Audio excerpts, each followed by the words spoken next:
진짜 딱 5분 만에 빠르게 설명드리겠습니다. 윤석열 정부는 지금 의료민영화를 추진하고 있습니다. 의료개혁이라는 이름을 걸고 의대 2,000명 증원으로 국민분들의 눈을 가린 채로요.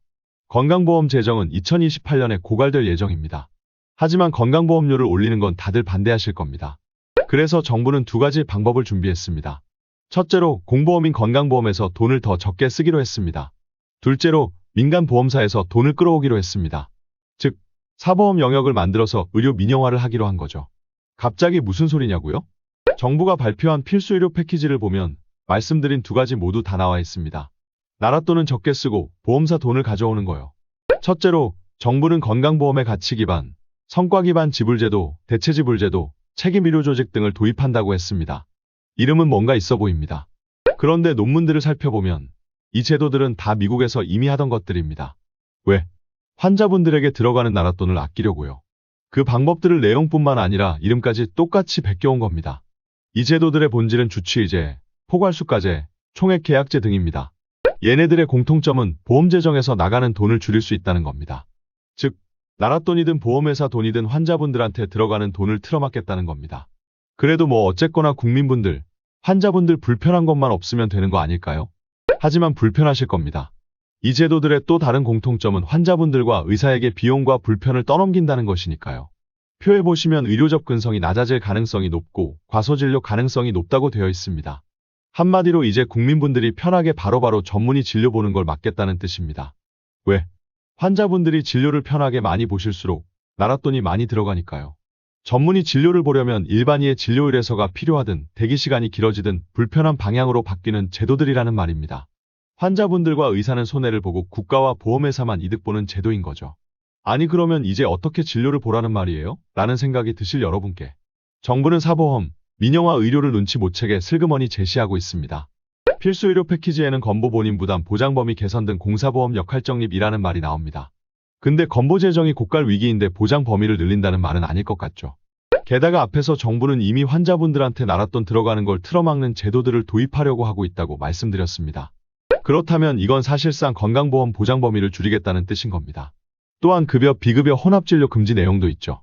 이 두 가지를 합쳐보면 급여, 비급여 혼합진료를 받고 싶으시면 100% 돈을 다 내시고 받으시든가 아니면 사보험 들으셔가지고 보장 받으시라는 말입니다. 건강보험으로만 진료받는 게 느리고 불편하시면 사보험 들으시라는 거죠. 이미 페인버스터 사건 때 민영화 아니냐는 우려를 들어보셨을 텐데 사실 그게 맞습니다. 2월부터 이미 예정돼 있던 거죠. 즉, 윤석열 정부의 의료개혁에 숨겨진 말은 이제 국가에서 더 이상 돈 다 못 내주겠으니까 국민분들이 알아서 비싼 돈 내고 사보험 들어서 진료 받으시라인 겁니다. 참고로 미국에서 상대적으로 저렴한 사보험 보험료가 평균적으로 연간 950만 원 정도입니다. 게다가 보험사가 지정하는 의료기관 네트워크만 이용해야 합니다. 안 그러면 진료 자체가 안 되거나 보험 적용이 안 됩니다. 이건 필수 의료 패키지에도 있는 내용이라 이런 의료 민영화가 우리의 미래가 될 가능성이 높아 보이죠. 근데 이런 생각이 드실 수 있습니다. 지금 겁주는 거냐고, 너는 왜 민영화에 반대하냐고. 사실 민영화 아닌데 같이 반대해달라고 선동하고 있는 거 아니냐고. 미국식이 아니라 다 같이 망하는 K-의료 민영화이기 때문에 의사들도 반대하는 겁니다. 필수 의료 패키지에는 이제 의사들이 개원하는 것도 막겠다고 하고 개원한 의원의 엑스레이든 모든 의료 장비 놓는 것도 막겠다고 하고 비급여도 보험사에서 삭감할 수 있게 하겠다고 합니다. 한마디로 보건복지부와 민간보험사한테 목줄 잡히는 민영화인 거죠. 어차피 너 개원 못하잖아, 도망 못 가잖아, 월급 팍팍 깎아도 아무 말 못하잖아. 게다가 미국의 의료 수가는 한국의 20배에서 거의 100배 정도입니다. 공보험이든 사보험이든 어디서 돈을 받든 간에 한국보다는 압도적으로 많이 받는다는 뜻입니다. 뒤집어 말하면 한국은 아니라는 뜻이죠. 게다가 의사들을 후려칠수록 보험사가 먹는 이익이 커지는데 대우를 좋게 해줄 이유가 있겠습니까? 의대 2,000명 증원도 싼값에 후려칠 의사가 필요해서 그랬던 겁니다. 공보험에서 나가는 돈은 줄이고 싫으면 국민분들이 알아서 사보험 드셔서 진료 받으셔라. 여기에 싸게 후려칠 인력이 많이 필요하니 의사도 2,000명 증원하자. 이게 정부가 그린 그림인 겁니다. 결국 국민분들과 의사를 제물로 바쳐서 건보재정과 보험사 이익을 지키겠다는 거죠. 의대 2,000명 증원으로 국민분들의 눈을 가리고 필수의료 패키지라는 예쁜 포장지로 감싸 민영화를 들이밀고 있는 겁니다. 정부 말대로 건보재정 고갈은 없을 겁니다. 건보를 안 쓸 거니까요. 건보료는 오르지 않을 겁니다.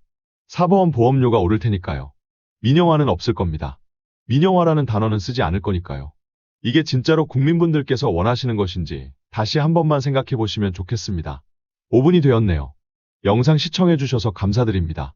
이 주제에 대해 더 알고 싶으시다면 제 다른 영상들도 시청해주시면 감사하겠습니다. 감사합니다.